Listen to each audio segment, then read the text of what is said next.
Olá, pessoal do Congresso Movimentos Docentes 2022. É um prazer estar aqui com vocês.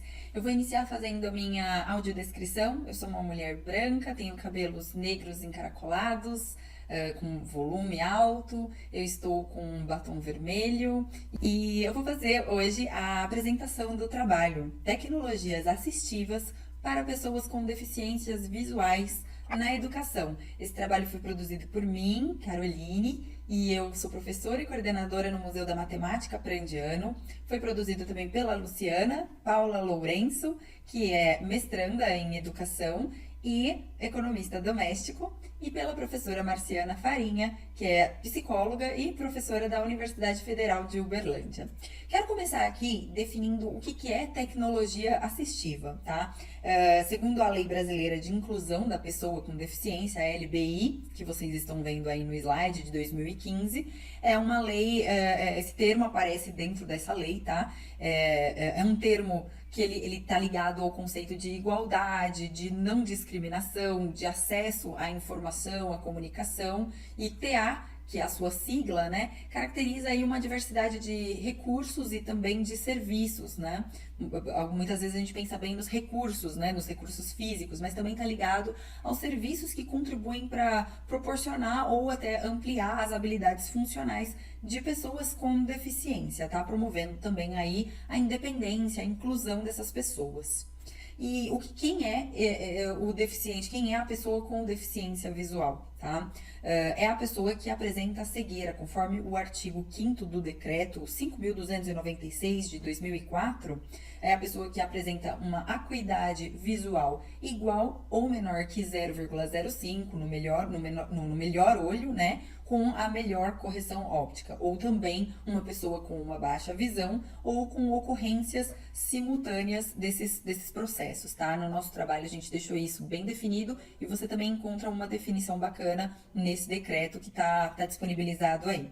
Então, o decreto que a gente analisou aqui foi o 3.298 de 1999. Ele lista, né, o que é uma ajuda técnica prevista para a concessão, o apoio de pessoas com deficiência, e no caso a gente colocou aqui as pessoas com deficiência visual. São as próteses, né, que é aquilo que vem fácil à nossa cabeça, as próteses físicas e visuais, outros equipamentos de mobilidade adaptados para o uso, né, como bastão, enfim, entre vários, para fins de trabalho e estudos.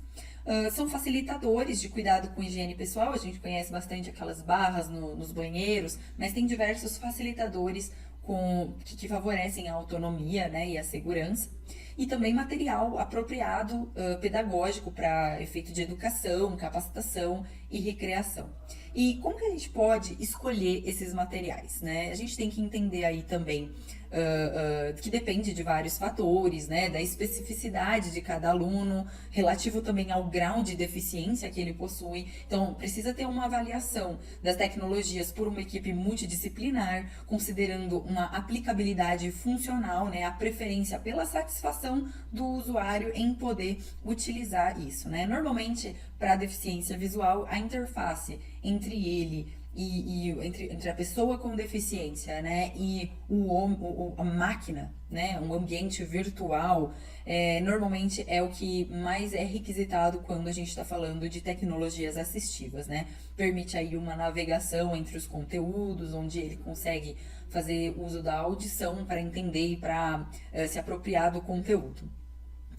Pode ter uma distinção importante que a gente quer sinalizar aqui quanto ao uso de TA, tecnologia assistiva, e tecnologia educacional, né? Então, o que acontece? O professor, ele passa uma tecnologia educacional, ele passa a forma como vai chegar ao objetivo educacional proposto para toda a sala de aula, e para aqueles alunos que ele julga a necessidade do recurso da tecnologia assistiva, então ele requisita e obtém e aplica esse recurso junto ao aluno. É preciso pensar que esse aluno ele estaria em desvantagem, né, ou até mesmo excluído da participação nesse processo educacional se não fosse esse recurso. Então aí a gente tem certeza, a gente está falando de um recurso que é uma tecnologia assistiva, tá? E vamos entender quem é que financia, né? Quem é que paga todos esses recursos? A gente tem o Plano de Ações Articuladas, o PAR, e o Fundeb, que fazem o financiamento para as redes públicas desses recursos, né? O termo que os professores estão mais familiarizados é o atendimento educacional especializado, o AEE, que é quem faz, normalmente no contraturno escolar, as ações com esse público. Tá? No PAR, como funciona isso, né? As secretarias de educação municipais e estaduais, elas demandam as verbas para adequação de um espaço físico nas escolas, né? Tornam ali acessível a escola pode escolher um local para poder fazer essas salas, né? O mais conhecido são as salas multifuncionais, e as verbas também específicas para os recursos que vão ser destinados para a complementação dessa sala e também para a adequação de equipamentos que já podem existir ali dentro da escola. E as prefeituras e os estados recebem do governo federal o valor referente ao Fundo de Manutenção e Desenvolvimento da Educação Básica e de Valorização dos Profissionais da Educação, que é o Fundeb.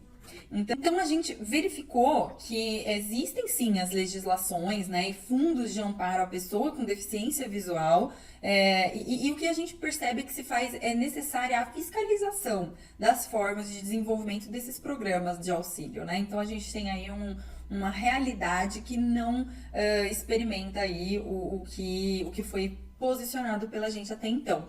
Quero dar alguns exemplos do que a gente encontrou na literatura, tá? Tem trabalhos que falam sobre os alunos que vão prestar o Enem, que é o exame, o maior exame de entrada no ensino superior do Brasil, né? As pessoas com deficiência visual, elas são, entre as pessoas com deficiência, a maior quantidade, tá, de pessoas que prestam. E o que a gente encontrou que são pessoas que apresentam renda familiar mais baixa, uma idade mais avançada, né, um número maior de pessoas do sexo masculino, um maior percentual de estudantes de escola pública, né, oriundos da escola pública, enquanto no ensino médio, e um menor percentual de estudantes que são da região sul e sudeste, né? Então, são pessoas que precisam, né, do auxílio desses recursos, realmente, né? E o que a gente verifica é que quem mais precisa não tem. A gente encontrou, então, que, por exemplo, os alunos que passam em medicina, eles acabam tendo que entrar em alguma escola particular porque a rede pública, ela não ampara